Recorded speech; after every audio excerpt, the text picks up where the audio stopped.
Good evening, everyone, and welcome to lesson number 4, Mind Your Time, the Purpose and Power of the Present. This is the 4th lesson of our meditation from Sinai course. So first, let's briefly review what we did last week. So last week, we talked about how just as the soul fills the body, so too does God fill the world. And what we meant by that, not just that the soul is the life force of our body, and so too God is the life force of the world. But we went much deeper, that just as the soul, right, vivifies, gives life, and energizes every individual element of our body, our eyes, our ears, etc., so too, that is how God gives life to the world. There's intentionality there, there's purpose. The entire world essentially is an expression of God. Just as our body, right, is an expression of our soul, everything we do, the way we act, the way we behave is an expression of our soul, so too the way that the world functions is entirely an expression of God. God fills it, God guides it, God orchestrates it, and so on. When we practice a hispoinos meditation, an in-depth meditation where we really focus on this idea and try to get in touch with all of its parameters, all of its angles, all of its minute details, the result is we're able to see God all around us. We recognize that the entirety of all existence is simply the expression of God, not in a general way, but in a very specific and intentional way. One of the points that comes out from this is we're not going to be lonely anymore. We realize and we recognize God is with us. We quoted Natan Sharansky, right, who was for 16 years in the Gulag and the worst prisons in Russia. What kept him going?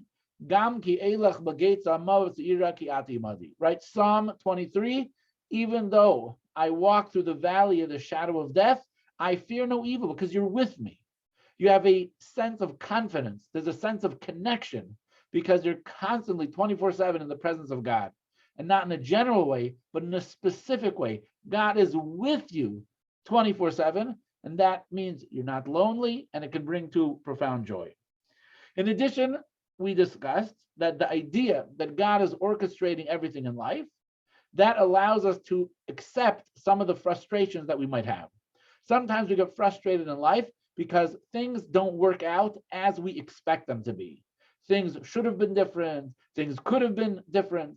When we recognize that God is running, orchestrating every single detail of the world, we're able to accept it, right? We are able to accept the situation much more deeply, and this gives us resilience to bounce back from frustrations because we know God's running the show, God is behind everything. And the last idea that we talked about is that there is a master plan, right? God runs the world, there's a master plan to everything. A master plan means every single detail fits into that master plan, which means every single person is of an infinite value, and all of the circumstances and experiences in your life have infinite value, purpose, and meaning. So these are some of the ideas that we discussed last week, utilizing the Hispoinos meditation to really break down all of these details can truly be life-changing, transforming, feeling that we are constantly in the presence of God. And as I said last week, there are no better hands that you could be in than God's hands. We want to take this idea a little bit further this week, and we're going to apply it to the concept of time. Because each and every one of us are constantly battling the clock. We're always dealing with issues of time. There is never enough time in the day to get things done because we're so busy. Yet, at the same time that we're so busy and we don't have time to get everything done, we somehow are also able to waste plenty of time, right? Those two things somehow are able to coexist. And we waste time, even though we know it's like the only resource in life that we never are able going to get back. So today, we're going to practice some Hispoinos meditation that will improve our relationship with time. We'll have more respect for time. We'll learn how to maximize our time and to really invest ourselves in time. So first, right off the bat, we acknowledge that life is very busy. Work, family, relationships, communal responsibilities, we are juggling so many different things, and we're literally being pulled in all kinds of different directions. While you're at work, you're being pulled into issues at home. While you're at home, you're being pulled into issues at work. You're never left alone. Right? You're always being pulled in a different direction, and it can make a person anxious, and it can lead a person to be distracted because you're never focusing on one thing. There's always so many things that are going around you. This, I think we can understand, not good. But this is not an ideal way to live. And it's not new. This is not something that now in the year 2022, we realize we're juggling many things, or we were being pulled into many different directions. It's been going on for a very long time. There was a great sage, his name was the Bartanura, and Rabbi Vadia Bartanura, and he had a prayer which he recited every day, which was, may God protect me from a scattered soul. What was he referring to? What was his issue? His issue was that we are pulled in so many different directions. 500 years ago, right, in Italy, Rabbi Vadim Bartanura, he recognized that work, conversation, prayer, shopping, there's so many, we're pulled in so many different directions, we're scattered. He prayed to God not to have this scattered element to his personality. What do we need to do? We need to slow down, right? Absolutely, we need to slow down. Now, what's interesting is that the Bartanura felt that he was being pulled in so many different directions. His soul is scattered, and that's 500 years ago. How much more so today when we have cell phones? Now, 500 years ago, if you were in shul, you really could not be bothered. If you were at work, you're in a field somewhere, you couldn't be bothered. If you were reading a book, you couldn't. If you were shopping, you were doing one thing at a time. Nevertheless, he was pulled in so many different directions. How much more so today in 2022, when we have a cell phone, which means we truly are never left alone.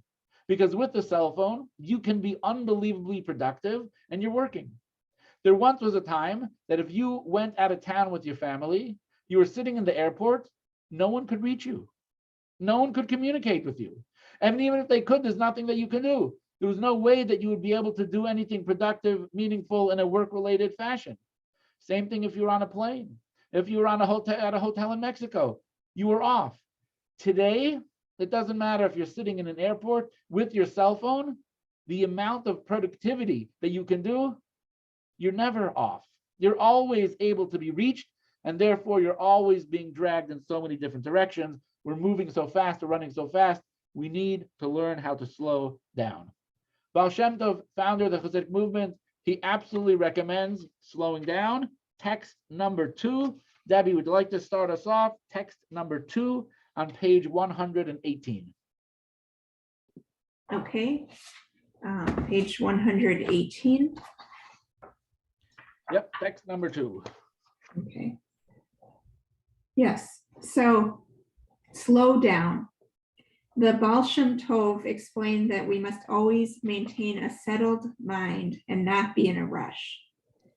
He would refer to the verse, you will be swiftly eradicated, Deuteronomy 11:17. The Hebrew phrase, avadatim mahera, allows for an alternative reading in the form of a directive. You must eradicate the swiftness. So the Baal Shem Tov used a very clever play on words that we have to destroy. We have to eradicate this swiftness, this running around, this rushing around that we're doing all day. It's not good, not healthy, not good for us, not good for our family, which ultimately means it's not good for the purpose that we are sent down into this world. It can't be good for us in order to be able to fulfill our mission in life. So we got to slow down. How are we going to be able to do it? So one solution, which is often recommended, is that we live in the present. What does that mean to live in the present? It means to let go of everything else. Very simple. It doesn't matter what happened in the past. That's not happening now. It doesn't matter what's going to happen in the future because that's not happening now. Forget about it. Ignore it. push it aside. It's distracting you. It's getting in the way. If it's not now, if it's not present, forget about it. Push it off to the side. Focus on what's happening now. The fancy terminology, which is used to describe this type of attitude and perspective, is mindfulness. Mindfulness is very popular, right? This is all the rage, and people are trying to improve their mental health. Be mindful means to be present in the moment, purposely focusing on the present moment without the past getting in the way, without the future getting in the way, because it's not now. So it's not relevant. How could it be relevant? It's not happening now. Be mindful where you are at the moment. Now, it may seem like this is a recent invention, the idea of being mindful. However, this is a classic Jewish idea. Let's go to text number 3. Craig, would you like to read text number 3? Page 120. Rabbi Yosef stated, the valuable passages within the book of Ben Sira may be taught. Grieve not over tomorrow's woes, for you know not what a day may bring. You may not be alive tomorrow, and you are worrying about a world to which you will not belong. It's a very frank way of putting it. Why worry so much? Says, first of all, you might not even be around. You're worried about the problem. Your problems might not be around, right? The problems that you have are not for sure definitely going to be there. Don't get so worried about it. Don't get so worked out about you, your problems. They may not exist at all. Either way, there's no reason to worry about it today, right? Because today, it's not going to help you do anything. Live in the present. Again, same is true with the past. Worrying about the past, it is an exercise in futility. It causes your mind to be on a treadmill. If you've seen a hamster running on a treadmill, that's what your mind is doing when you're thinking about the past. If you're not getting anywhere, it's not productive. Don't be all meshuggah over past choices. And this idea is beautifully framed in this poetic paragraph in text number 4. Phil, would you like to read text number 4 on page 120? Okay, that's pretty small. The past is no longer here. The future has yet to appear. In a blink, the present will disappear. So what case is there for fear? One of the things that's beautiful about this paragraph is it rhymes in the original Hebrew, and they were able to make a rhyme in the English. So beautiful idea. Don't worry about the past. Don't worry about the future. We got to deal with the present. And you know what? Even in the present, don't worry so much either. Okay. So the idea of mindfulness is very powerful, right? It's very attractive, it's very appealing, and it's very helpful. However, there are some drawbacks from the classic way that mindfulness is presented. What is the downside? A person can argue and say that it's a form of escapism. In other words, the problems, the challenges that you have in life are very real, and you're not actually dealing with them. You're just, I'm abandoning them. I'm escaping them. Right? Is that the most healthy and productive way to go? Another issue, is it grounded in truth, right? Is it real that those other things don't really matter? Like, what is the healthiest way to approach mindfulness? Because at the end of the day, your problems still exist. And just because you decided to push it off from your mind doesn't necessarily mean that you're doing anything productive. So Judaism, as we just mentioned, very big fan of mindfulness, has its own spin, its own take on how to do mindfulness in the healthiest way. Jewish mindfulness is much more than a convenient escape mechanism. It's much more than saying, oh, I'm going to push out from my mind these problems and they won't bother me anymore. There's a much deeper perspective from the Jewish perspective. Jewish mindfulness says, what does it mean to live in the present? Why should we live in the present? Because the present is the only true and real reality that actually exists. Now, this is an idea we have to unpack. It's an idea that we have to explain, right? What does this mean?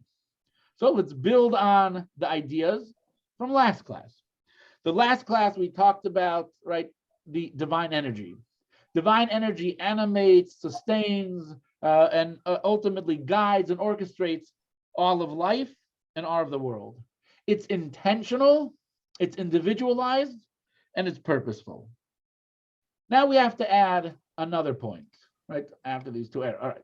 Point number one is we have to realize that God's creative energy is constantly present. This life force, this divine energy, is a constant 24/7 idea. It's not that in the past, right, God created the world, he flipped a switch, and the divine energy is somehow animating it, right? His creation is not an ancient story, but creation itself, something from nothing, is actually an ongoing and a continuing process. What that means is, if God stopped creating the world for 1 second at any time, the universe would cease to exist. In order for the universe to exist, not only does God's creative energy have to be present, but it has to be continual, or else the whole thing would fall apart. Let's go to text number 5, where the Shalah explains this idea. Debbie, please. Yes. Okay. A common perception is that God created everything out of absolute nothingness, and that in the beginning of creation, God imparted to the hosts of heaven, in other words, the forces of nature, the power and ability to run the world. The world thus operates according to its manner, as if God has let go of his creation. It is only that occasionally God may desire to override the natural order. As long as God does not override it, the world runs on the power it obtained at the time of its creation. But the proper belief is that God in his goodness renews each day constantly the first act of creation, actively directing his flow of vitality. Should God cease to do so for even an instant, all would be as naught. Its existence would be utterly nullified. So there's a great analogy which we can use to understand this, but I'm going to do it in 2 parts. Part 1 now, and part 2 a little bit later in the lesson. One way that we can understand and visualize this idea is as if we are watching a movie. Imagine you're in some type of a movie theater, and there's a projector which is projecting onto the screen this incredible film. And imagine you're watching the film and there's a car chase, and you can see the cars flying down the road, sharp turns, sharp curves, things are flipping over, things are having to jump out of the way. It's alive. It feels so real. You're watching it, you're viewing it, you feel you're a part of it. The action on the screen is unbelievably powerful. There's an entire world, there's an entire universe that is being projected onto that screen. However, if that projector got shut off, the world is gone. It disappears, as if it never existed at all. Right? The same thing you could say about the world, right? God is projecting this world. He's animating it. He is every molecule of it. He's the light that is producing the world onto that screen. If God ceased to create the world for a moment, it simply would stop existing, as if it never existed. So our reality is exactly like this. We are nothing but a projection from God. As long as the projection lasts, the divine energy lasts, right? If not, we're done. So here we have this important principle of constant creation, right? That's how God interacts with the world, this constant creation. Let's go to text number 6, where we have the Alter Rebbe describing this constant creation. Craig, please, text number 6, page 123. Herein lies the answer to those who deny individual divine providence and the miracles recorded in the Torah and the root of their error. They err in comparing the work of God, the creator of heaven and earth, to the work of man and his schemes. When a silversmith has completed crafting a vessel, That vessel is no longer dependent upon the hands of the craftsman. And even when his hands are removed from it and he goes on his way, the vessel remains in exactly the same image and form as when it left the hands of the smith. These fools conceive the creation of heaven and earth in the same way. However, their eyes are blinded from seeing great difference between the work of man and the making of heaven and earth. The work of man consists of fashioning one existent thing out of another already existent thing, merely changing the form and appearance. For example, processing silver into a vessel. Creation of heaven and earth, however, is creating something from nothing. When something is created out of nothing, if the power of the creator is withdrawn from the thing created, God forbid, the created being would revert to naught and utter non-existence. The activating force of the creator must continuously be present in the thing created to give it life and ongoing existence. The Alter Rebbe adds this detail that when something is being created from nothing, it has to have the consistent and continued involvement of the creator, or it will cease to exist. So the classic metaphor for this is you take a rock, right? The rock is sitting on the ground. It is not moving at all. You pick up the rock, right? You throw it into the air, and all of a sudden you have a flying rock. Now, is the rock actually flying? Does the rock somehow now have the ability to fly across the whole world on its own? Absolutely not, right? As soon as the energy which is propelling that rock into the air, right, is removed from that item, as soon as that energy runs out, you know what's going to happen? That rock is going to fall to the ground. Because very simple, the natural state of that rock, due to gravity, of course, is to be resting on the surface of the earth. The only way that that rock is going to be changed and altered from its natural state is when there is a force propelling it into the air. The moment the force that's propelling it into the air is removed, it will revert to its previous natural state. Exactly the same principle when it comes to creating the world. God created man as well as the entire universe from scratch, from nothing, which means the natural state of existence is no universe, no people, nothing. When and how are people going to exist?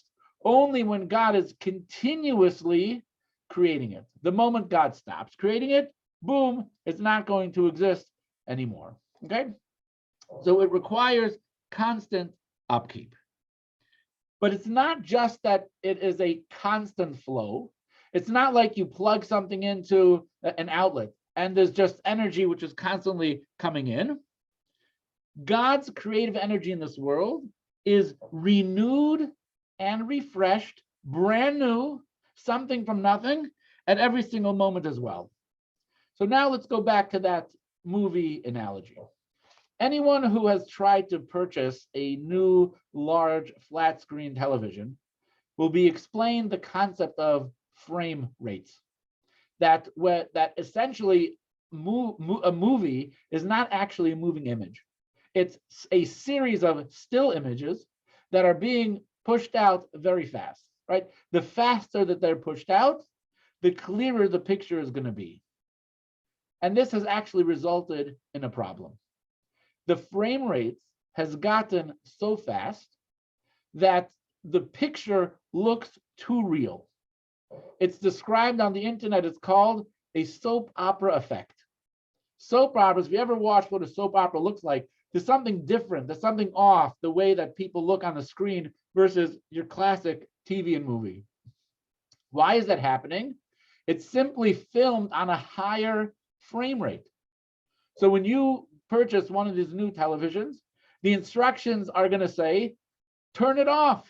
Don't use that setting because it's going to look too real. It's going to look different. You're not going to be able to appreciate it because what is actually happening? You're not actually getting a movie. Every moment there's a picture, right? And that's the picture is being faster and faster and faster, right? Is anyone familiar with this concept? Right?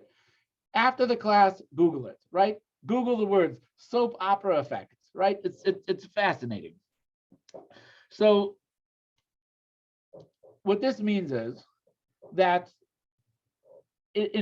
just as a movie, just as a TV, right, is really every single second being a brand new image being put on the screen. It's not one continuous flow. That's the same way God creates the world. It's not one continuous flow of God energy. It's literally a new burst of divine energy every moment that's coming into the world, which is creating the world something from nothing. If you had the ability to slow down that TV screen, it would be blank. It would be off in between each image. The same thing when God creates the world. If you would be able to slow that down in between each moment, there would be absolute nothingness, because God renews, recreates the world at every single moment. This concept is in davening. Text number 8 says, in his goodness, he renews the works of creation each day. Right? In his goodness, he renews the work of creation each day continuously. Every single day we mention and reflect about this idea in davening. Each moment is a new act of creation. One way to think about this in a meditative type perspective, have you ever had a drink when you were incredibly thirsty and you literally felt the liquid enter into your body, your lungs, and even, have you felt that? Like you literally felt the liquid spread into you and nourish you. This is the same idea with God recreating the world at every moment. There's literally a brand new life force and energy that is penetrating into the world at every single moment through hisbonenus, through meditation, through reflection. The goal is to feel and sense the renewal, the preciousness, the value of every single moment as God recreates the world. What it means is that this moment is unique. This moment is new. It never existed before. God formed, God created purposefully and specifically this very moment for us, which means every moment contains an infinite, irreplaceable power. It's not just some static, long, continuous, infinite play. No, there's a specific, unique, purposeful burst of divine energy, which is what every single moment is represented at. Let's go to text number 8. Beautiful explanation by the Rebbe, Phil. Okay, unique moment in time. Humans, even if they are not in a perfect state of balanced mind, with the exception of truly extreme cases, will not do anything without a reason and motivation. Certainly, the absolute perfect creator and director of the universe, who is also the creator and director of each human, does not create an entity that lacks a definite purpose. Each individual day and each time and each and every moment of the cosmic dimension of time is an individually created entity. It therefore follows that the theme and purpose of a specific day is distinguishable from that of every other day in the entire realm of time. In other words, the purpose of any single day in terms of that which God expects us to accomplish is unique. It is unique not only within the week to which it belongs, or that month, or even that year. Rather, our mission in regard to this day is unique among all the days that are supported by the entire dimension of time. The proof is straightforward. God created this day as an individual unit of time. He surely has a unique purpose for this unit of time, the unique creation of his that cannot be accomplished with any other unit of time. Were that not the case, God would have no need for it, and he would not have created it. The task of a Jew was created for the overt goal of serving God is to utilize each day consonant with God's will through accomplishing a purpose unique to that particular day. The Rebbe explains this idea so beautifully, that just as every human being does things with a reason, for a reason, intentionally, so too, that's how God creates the world, which means that every single moment of time, God creates purposefully and intentionally, because there's something that he wants and desires and that can be accomplished specifically in this moment of time and not in any other moments of time. And this is what Judaism says a person should live in the present, not just because there are other things that are distracting, because of the value of the present. Each moment has so much value in it.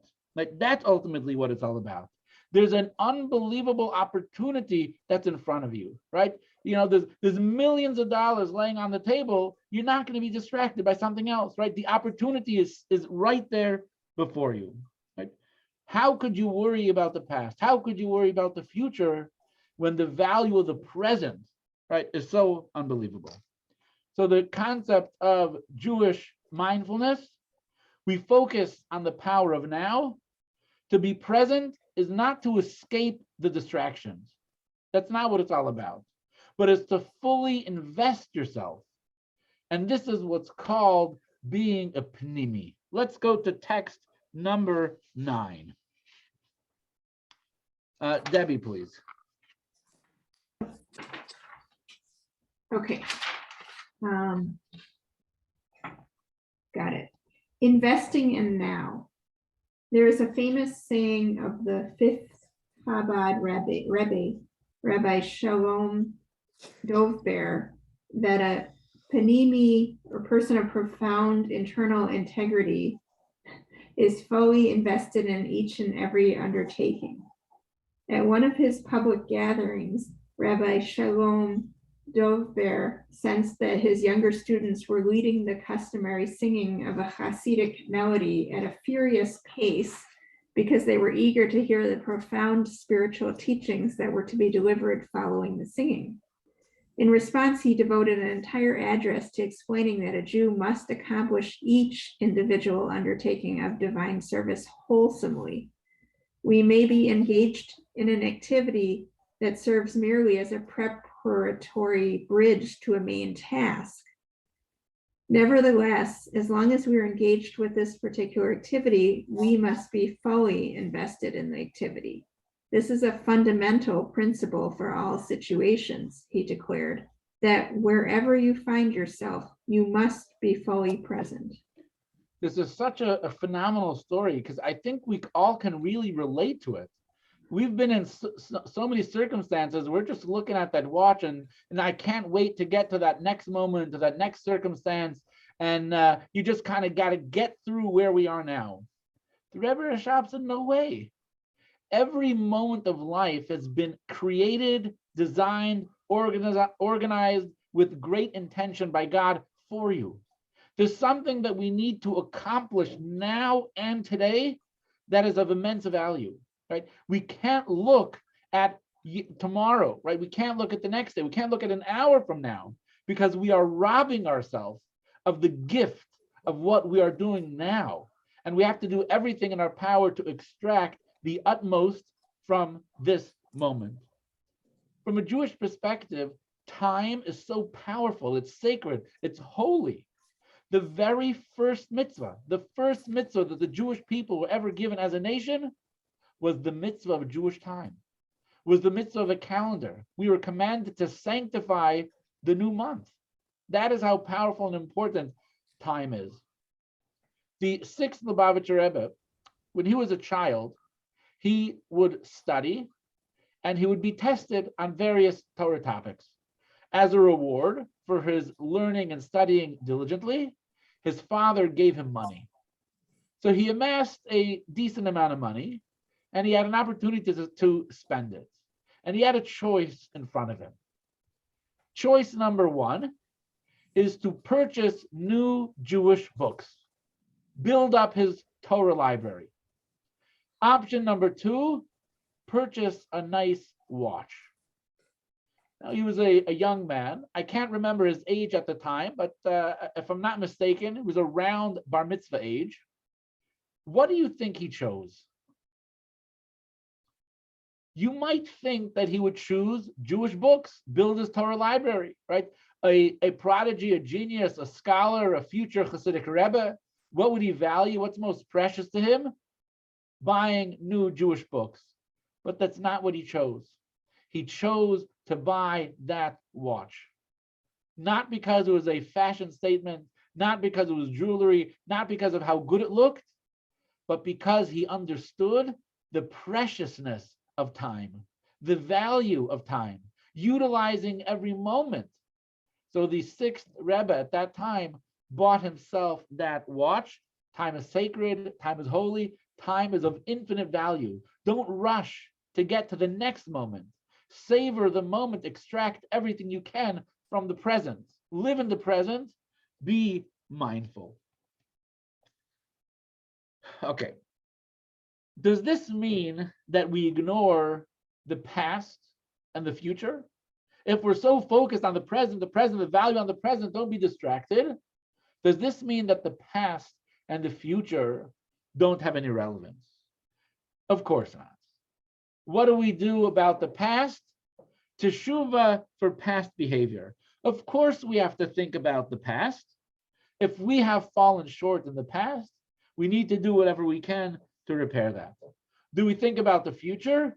Absolutely. A healthy, smart, intelligent person will have foresight of the future consequences of today's actions. We realize and we have to recognize that what we do today is going to impact how we do tomorrow.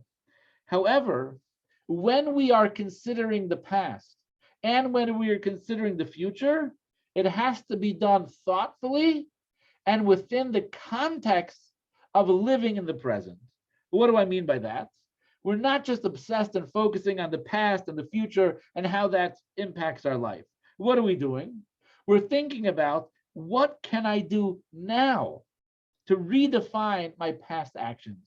What can I do now to make a positive future? So it's not an emotional experience that distracts you from the present. It actually intensifies the present. It makes the present more meaningful because the present can be tshuva. The present can transform and reconcile the past. The present can pave the way and lead to a bright, positive future. So yes, we think about the past. Yes, we think about the future. But in the context of the present, how we could extract the most value from the past and into the future.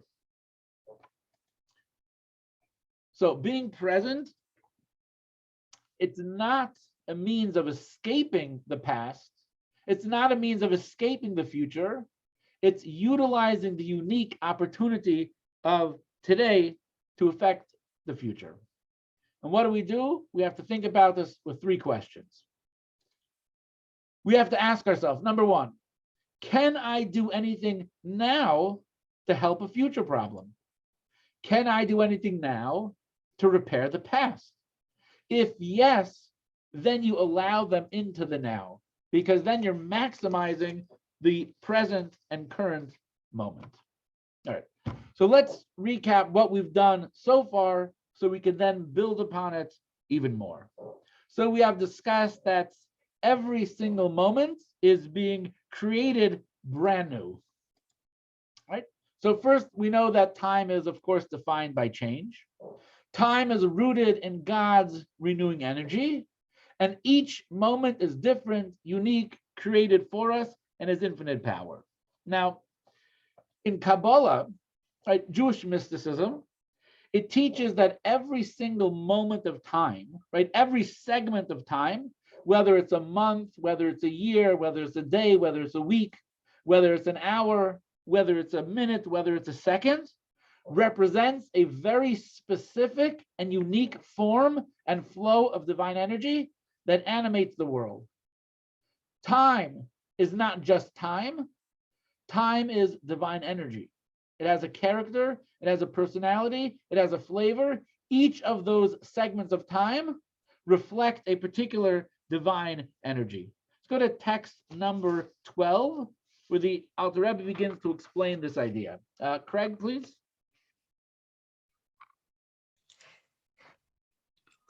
The distinctions between the temporal dimensions of past, present, and future, and all the variety of events throughout the progression of time, are determined by differences in the combinations of the letters of the divine creative speech, which symbolize the specific divine creative force that God invests in creation.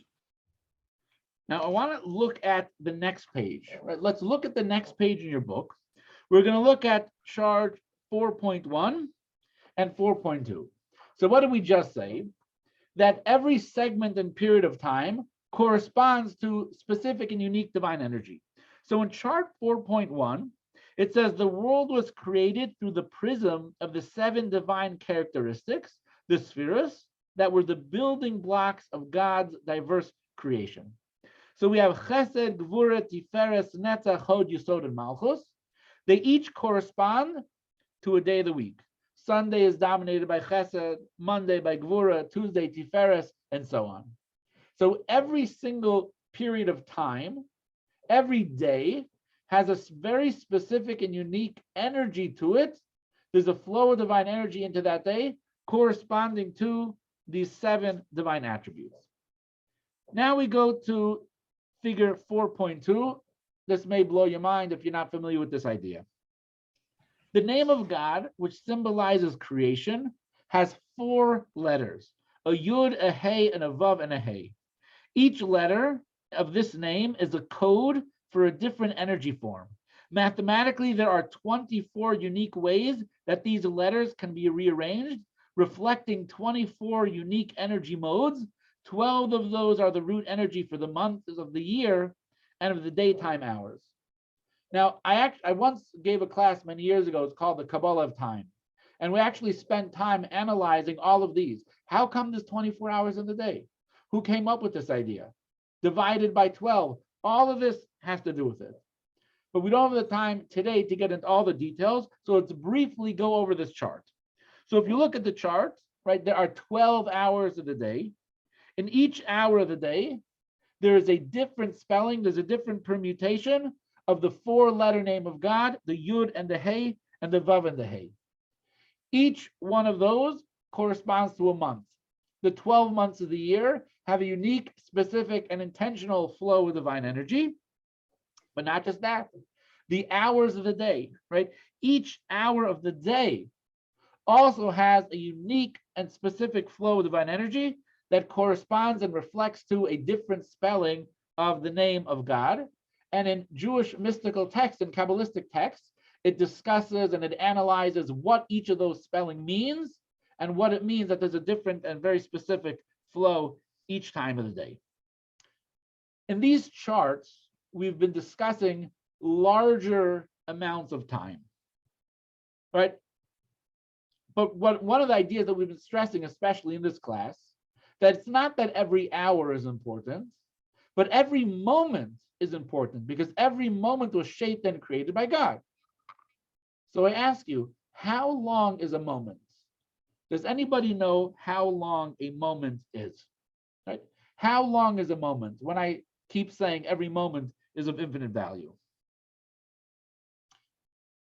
Anyone who's been in shul on Shabbos Mevorchim, which is actually this Shabbos, which is the Shabbos that we bless the new month, right before we bless the new month, we announce the time that the new moon is going to appear over the hills of Jerusalem. And I may say something like this: 2:23 p.m. and 4 chalakim. Right? What does that mean? 4 chalakim, 4 segments. So I'll explain. When it comes to Jewish time, we have a very unique division of time.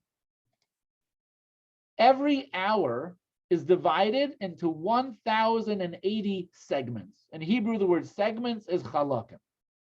So each hour is divided into 1,080 segments, 18 segments in an hour, right? 18 times 60 equals 1,080 segments, okay? So far, so good. The way that the world records a moment is with the phrase, with the time of a second.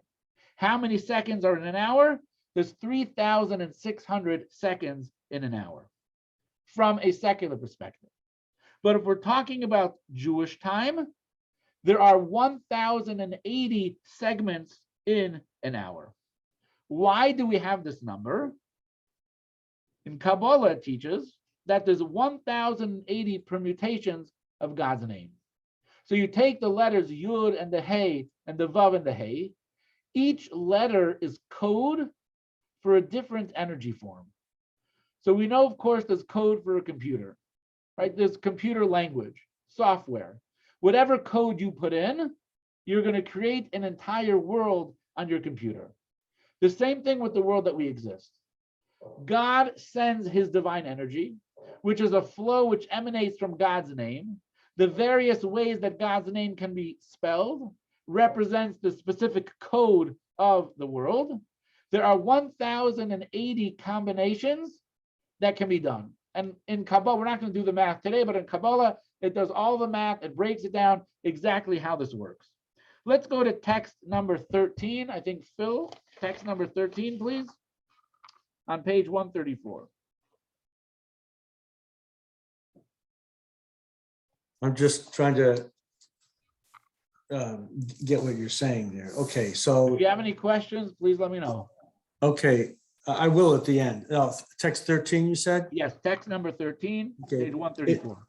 It is known that the sages of the tribe of Ishar divided This the is Yisachar, the tribe of Yisachar. Yisachar, the tribe of Yep. Yisachar, divided the hour into 1,080 parts based on their awareness that God's sacred name can be combined in 1,080 unique combinations. In each of these hourly fractions, a new energy emerges from another of these combinations to provide creative energy to the entire cosmos. So you've asked multiple times in these classes, when did we get this information? So when did we get this information? 2,400 and in the year 2,448, right? Over 3,000 years ago, right? From the moment that we were given this mitzvah that we have to calculate time, these numbers are critical. The number 1,080 is critical in order to be able to make a Jewish calendar and to calculate time properly. This was the responsibility of the tribe of Yisachar. The tribe of Yisachar were the astronomers, the experts in time and making all the calculations that were relevant to the Jewish calendar. So all the way back to the origins of the Jewish people, to Yisachar, they divided time of the hour by 1,080 parts. Why 1,080 parts? So number one, it's good for math. It happens to be perfect when it comes to math. However, there's other numbers that are also great for math. There's other numbers where you could divide things beautifully. What's the answer? The answer is because there's 1,080 combinations, permutations of God's name. And that is how divine energy flows into this world. There's 1,080 different combinations of divine energy that can flow and enter this world every hour. So every moment of every hour is formed from a combination of God's name. Again, purposefully, intentionally, every single moment. Now check out this idea over here. A person breathes approximately 1,080 times in an hour. How many seconds is there in a chelak in a segment? The answer, 3.3 seconds, right? Time yourself. How long does it take to breathe? Again, some people breathe faster, some people breathe slower, but the average person, you breathe in, you breathe out, you breathe in approximately 1,080 times an hour. What does this mean? Our pattern of breathing mirrors and follows the divine pattern of breathing. God is breathing life into this world at every single moment, which is why we as human beings, in order for us to live, we also have to breathe at every single moment in order for us to live. What is a breath? Approximately 3.3 seconds, which means there's 1,080 of them per hour. That's how we breathe. It's a reflection of God breathing life into the world at every single moment.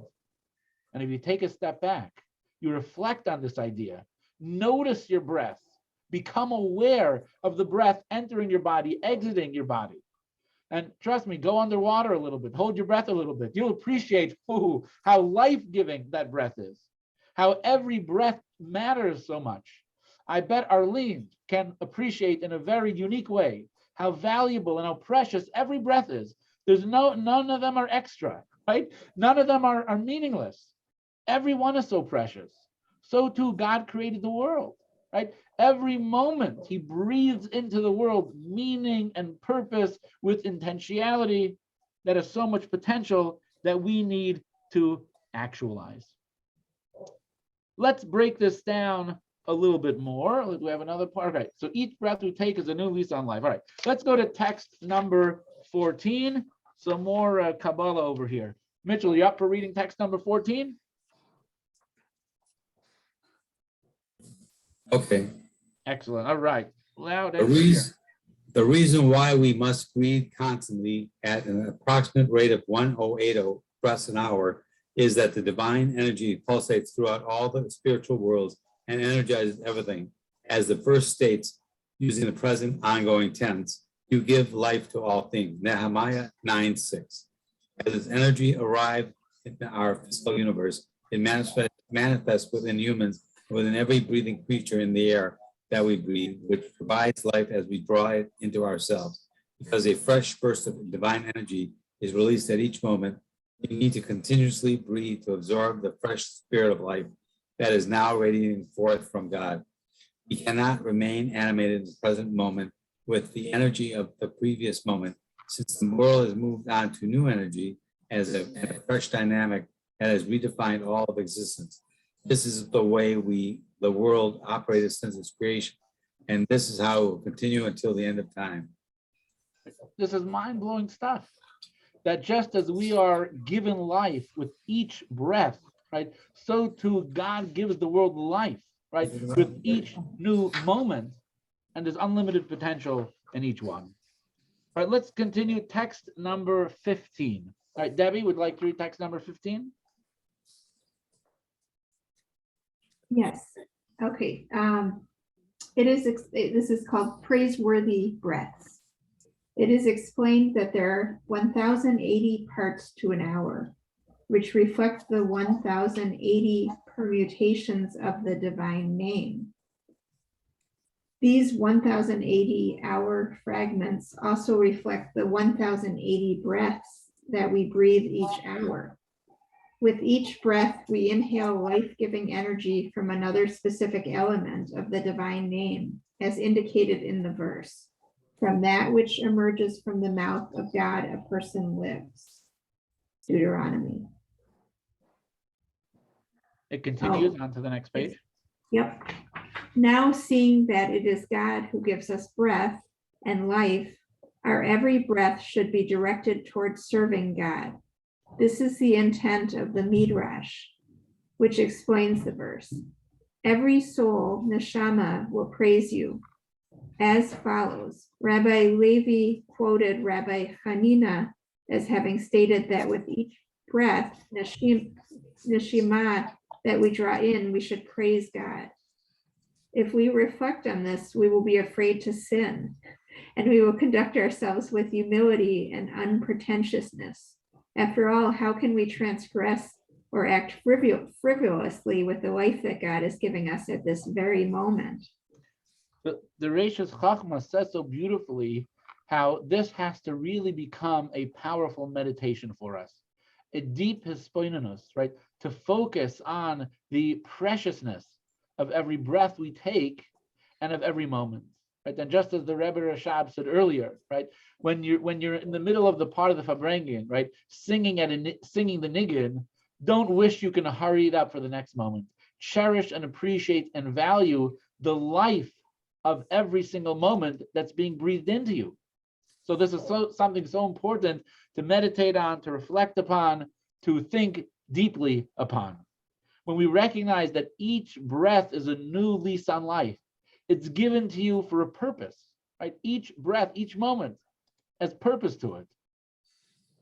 Each moment is purposeful in its own right. And we must focus on the opportunity of the present moment, right? So this is the Jewish view, the Jewish perspective on living in the present, the Jewish perspective of mindfulness. And there's a powerful hisboinus meditation buried within all of these ideas that truly can be life-changing. All right, so to recap, what did we talk about today? We all have this challenge of not having enough time in the day. We're running in so many different directions. What is the solution? Live in the moment. We have to live in the present. We have to become mindful. We have to push away the distractions of the past, the distractions of the future. However, the Jewish twist, the Jewish play that we had on it is that it's not so much that we're ignoring the distractions. It's about tuning into the value and the power and the preciousness of every moment. Because when we recognize and reflect upon the fact that God renews creation at every single moment, we recognize the value and the opportunities of now.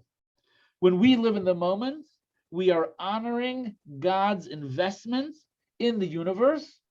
And a person who lives this way is called a pnimi, right? A pnimi is fully here and present now because he appreciates and values now. And then we concluded with this incredible idea that our breathing pattern mirrors, right, God's breathing power, where he breathes life into this world at every moment, 1,080 breaths per hour, corresponding to the 1,080 permutations of God's name, which represents the divine energy which he breathes into this world at every moment. Every breath that we take, every breath that God, so to speak, takes, invites us to bring so much purpose into our life, allows us and empowers us to truly be present in every single moment. Lesson 4. Mind your time, the purpose and power of the present. 1. To overcome the feeling of being scattered and unfocused, we have to slow down in life and be present in each moment. 2. The world is recreated by God every moment with a fresh and unique creative energy. 3. Every moment is invested with a unique purpose and is valuable in its own right, not only as a lead-up to some future moment. 4. Being fully invested in the present moment doesn't negate our responsibilities to the past and future. Whatever impact the present can have on the past and future is part of the purpose of the present and is relevant to this current moment. 5. The units that we use to divide time reflect a change in the divine flow of creative energy. 6. We have to continuously breathe to take in life from the new creative energy that is animating the world at each moment. Each breath is an opportunity to recognize the sacred purpose that God is investing in that moment.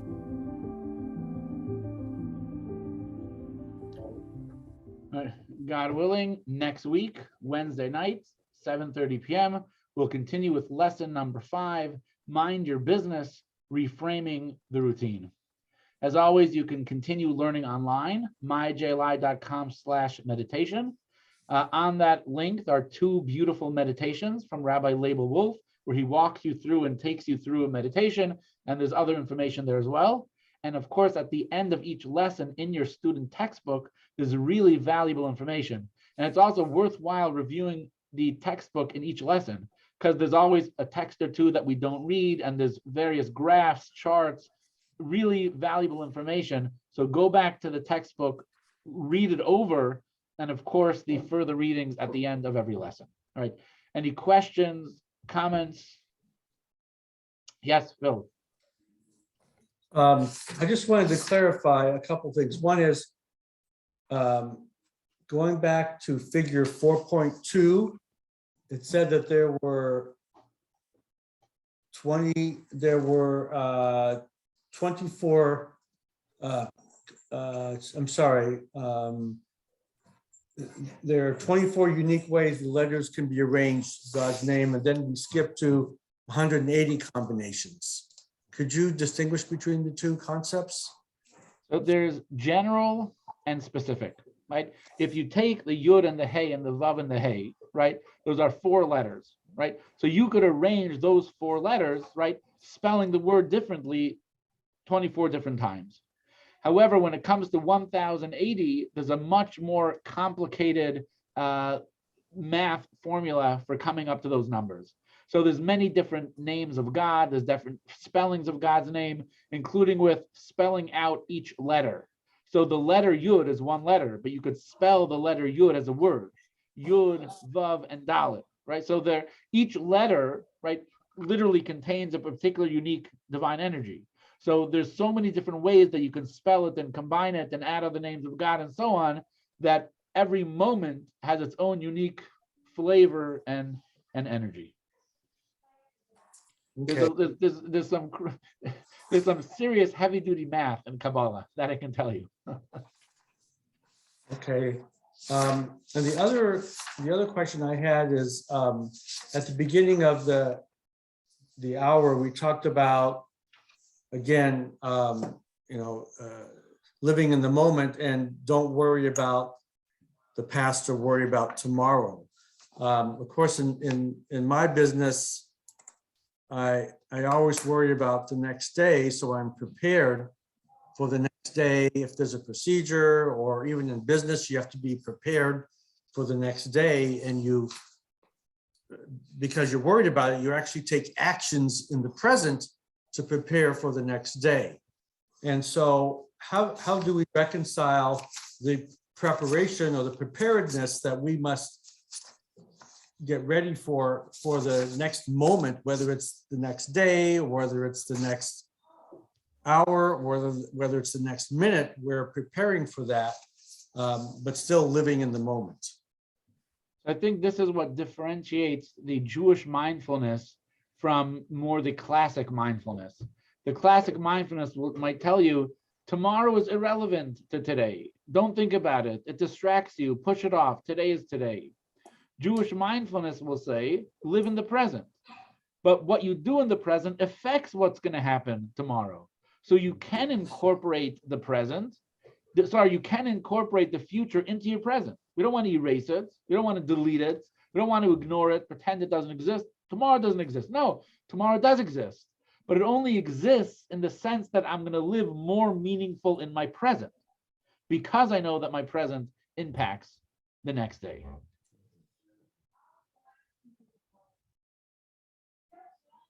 Any other thoughts? Yes, Debbie. Yeah, just wanted to show you, this is kind of a coincidence. I got this today. It says Mindful Breathe, my magazine. So just kind of a coincidence. So there are no coincidences, right? Everything is divine providence. Everything is orchestrated in a unique and individual fashion. Yes. And I sent you that. No, I'm just kidding. Yeah, right. I didn't send you know, yeah. You know, the other thing, I truthfully find this whole thing a little hard for me to digest. When I think about everything being created every moment, I think that's for him to think. I just have this separation from that concept for some reason.